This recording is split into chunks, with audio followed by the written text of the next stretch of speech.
পাপ করি নাই এমন কেউ আছি? হ্যাঁ, আছি। কেউ না জানলেও জানে কে আমার পাপের ঘটনা?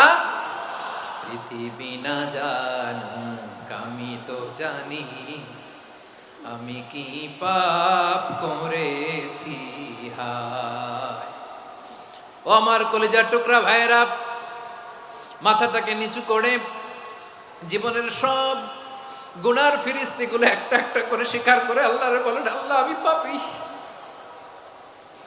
আল্লাহ আমার চেয়ে বড় পাপী এই দুনিয়াতে কেউ নাই। আকাশের নিচে জমিনের উপরে আমার চেয়ে বড় পাপী কেউ নাই।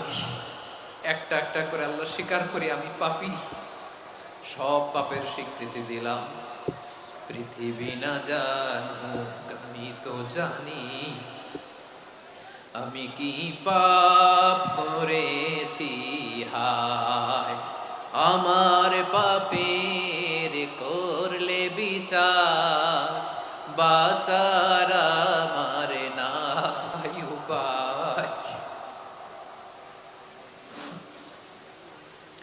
দয়াময় তুমি মাফ করো আমায়, মাফ করো আমায়।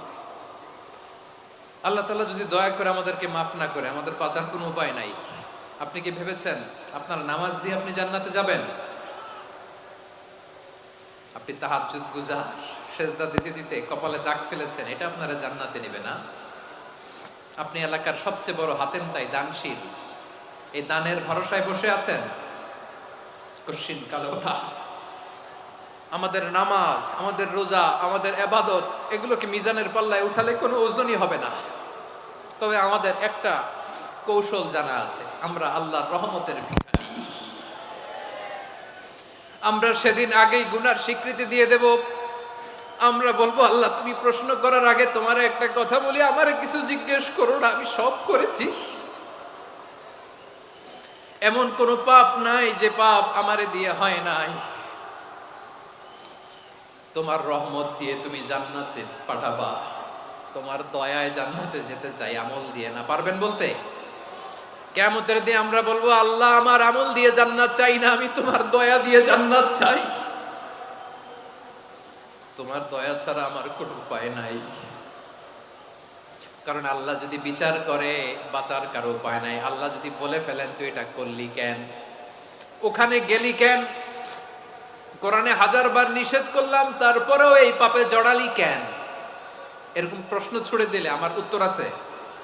বাঁচার কোনো উপায় আছে?